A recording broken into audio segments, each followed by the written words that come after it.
Welcome to Phataphat serial reviews. Maguva ఓ Maguva episode number 74 review. Sindhura friend అయిన CI Jhansi తన పెళ్లి గురించి మరీ అడుగుతుందన్నమాట. నువ్వు పెద్దవాళ్ళకు భయపడుతున్నట్టయితే చెప్పు, నేను అందరినీ ఒక చోట కూర్చోబెట్టి నేను మాట్లాడతాను నీ పెళ్లి గురించి అంటుంది. నువ్వు పెళ్లి గురించి తప్ప ఇంకేమీ మాట్లాడడం లేదు ఝాన్సీ, నాకు పెళ్లి చేసుకోవడం ఇష్టం లేదు అంటుంది. ఇప్పుడు కాకపోయినా నువ్వు ఏదో ఒక రోజు పెళ్లి చేసుకుంటానంటావు, తప్పదు, నాకు తెలుసు, ఖచ్చితంగా చెప్తాను నేను అంటుంది ఝాన్సీ. ఝాన్సీ రా, కాసేపు బయటికి వెళ్ళి మాట్లాడుకుందాము అంటుంది. నేను రాలేను, మా అత్తమ్మ నన్ను ఎక్కడికి బయటికి పంపించదు అంటుంది. అంటే నీకు బయటికి వెళ్ళే ఫ్రీడమ్ కూడా లేదా ఇక్కడ అంటుంది ఝాన్సీ. నీ మీద అత్తగారి పెత్తనం చేస్తూ నిన్ను హరాస్ చేస్తుందా అని అడుగుతుంది. అయ్యో అది కాదు, మా అత్తమ్మకి నేనంటే ఎంతో ప్రేమ, తన కళ్ళ ముందర నుండి ఒక్క నిమిషం కనిపించకపోయినా తను తట్టుకోలేదు, కాబట్టి నన్ను ఎప్పుడూ దూరంగా పంపించదు అంటుంది. మరి ఇంట్లో మిగతా వాళ్ళందరూ నిన్ను బాగా చూసుకుంటారా అని అడుగుతుంది. అవును, అందరూ నన్ను బాగా చూసుకుంటారు, మా అత్తమ్మ నన్ను ఒక్క మాట కూడా అననివ్వదు ఎవరిని అంటుంది. అప్పుడు చంటి అవునండి అనుకుంటూ వస్తాడు. చెంచలమ్మ గారు అమ్మాయి గారి మీద ఈగ కూడా వాళ్ళనివ్వరండి అని చెప్తాడు వాళ్ళిద్దరికీ కాఫీ ఇస్తూ. సింధూర చంటి గురించి చెప్తుంది. అప్పుడు ఝాన్సీకి ఇతని పేరు చంటి, మా ఇంట్లో పనిచేస్తాడు అని చెప్తుంది. తర్వాత ఇంట్లోని జరస్ టీం ఉంది కదా, చాముండి వాళ్ళ అమ్మ నాన్న, రవిబాబు వాళ్ళ అమ్మ నాన్న అందరూ కూర్చొని ఏదో ఆలోచిస్తూ ఉంటారు.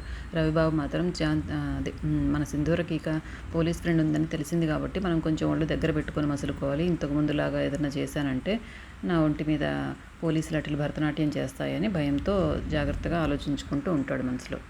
అప్పుడు చాముండి వచ్చి, సింధూరకు పోలీస్ ఫ్రెండ్ ఉందని మీరంతా ఏం భయపడొద్దండి, అది మనకు నష్టమేం కాదు, మనకు లాభమే అంటుంది. అదేలాగా అని అందరూ ఒకే గొంతుతో అడుగుతారు.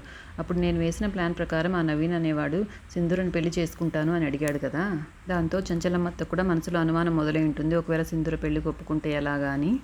ఇప్పుడు వచ్చిన సిఐ ఝాన్సీ కూడా సింధూరతో పెళ్లి గురించే మాట్లాడుతోంది.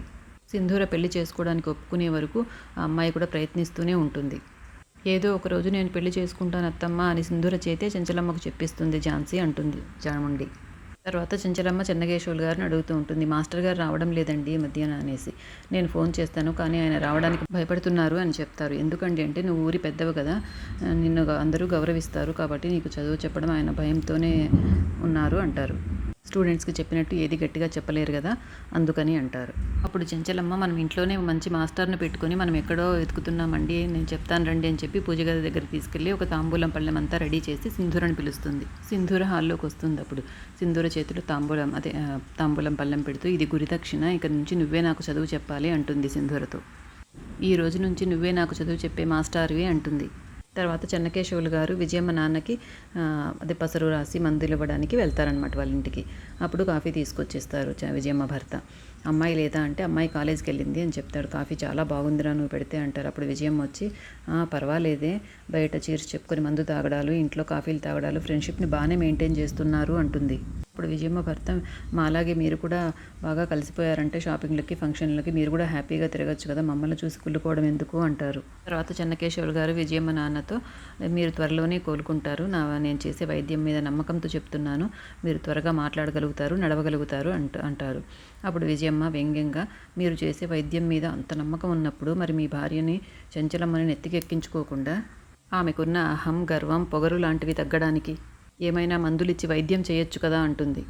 నేను నా భార్య చెంచలమ్మని చాలా గౌరవిస్తాను, నేను గౌరవించే విధానాన్ని చూసి కొందరు నెత్తిన పెట్టుకోవడం లాగా అనుకుంటారు, ఎవరేమనుకున్నా ఎలా అనుకున్నా నా భార్య మీద ఉన్న గౌరవం నాకు తగ్గదు అంటారు ఆయన.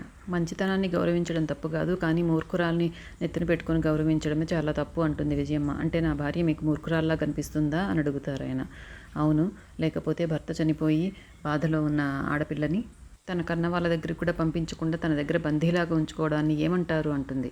మెడలో పడ్డ మంగళసూత్రం తడి ఆరకుండానే భర్తను కోల్పోయిన ఆడపిల్ల మీద జాలి చూపించకుండా ఇంకొక మంచి జీవితాన్ని ఇద్దామని ఆలోచనే రాకుండా ఉండే ఆమెను ఏమనాలి అంటుంది. ఆమె మీద జాలిపడో ఇష్టపడో నవీన్ అనే అబ్బాయి పెళ్లి చేసుకుంటానంట అబ్బాయిని కూడా తిట్టి పంపించిన ఆ మూర్ఖురాల్ని ఏమనాలి అంటుంది. నా భార్య ఏం చేసినా ఆలోచించే చేస్తుంది, తను చేసే ప్రతి పనికి ఒక అర్థం ఉంటుంది అంటారు. అది అర్థం చేసుకోలేని వాళ్ళకి మంచితనం కూడా మూర్ఖత్వంలాగా అనిపిస్తుంది అంటారు. ఆడపిల్లని బాధ పెడితే ఆ ఉసురు ఊరికే పోదని మీ భార్యకు చెప్పండి అంటుంది విజయమ్మ.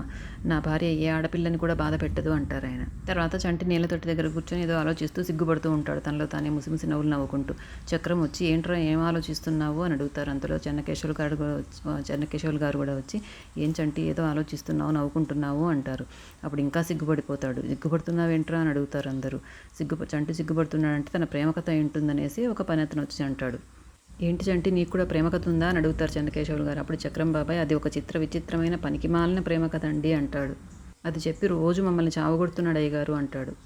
ప్రేమ కథలు ఎలాంటివైనా బాగుంటాయి, నీ ప్రేమ కథ ఏంటో చెప్పరా చంటి అని అక్కడ అందరూ కూర్చుంటారు చెన్నకేశవులు గారితో సహా.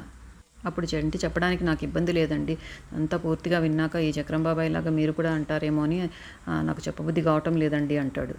నువ్వేం చెప్పినా నాకు వినాలనే ఉంటుందిరా, నేను చక్రంలాగా ఏమనుకోని చెప్పు అంటారు ఆయన. ఆ రోజు అందమైన చందమామలాగా ఒక అమ్మాయి కనిపించిందండి అని తన చిన్నప్పటి సంగతి మొదలు పెడతాడు. చిన్నప్పుడు చంటి ఆడుకుంటూ ఉండగా ఒక అమ్మాయి శివాలయానికి వచ్చి నందీశ్వరుణ్ణి తన 2 వేళ్ల మధ్య నుండి తొంగి చూస్తూ ఉంటుంది. మనకు అమ్మాయిని చూపించరు, అంతలో ఎపిసోడ్ అయిపోతుందన్నమాట. తర్వాత నెక్స్ట్ ఎపిసోడ్లో ఇలా చూపిస్తారు. సింధూర వాళ్ళమ్మ శ్రీవల్లి సింధూర దగ్గరకు వచ్చి మాట్లాడతారు. మౌనంగా ఉన్న తులసిని ఏం మాట్లాడవేంటమ్మా అని అడుగుతుంది సింధూర.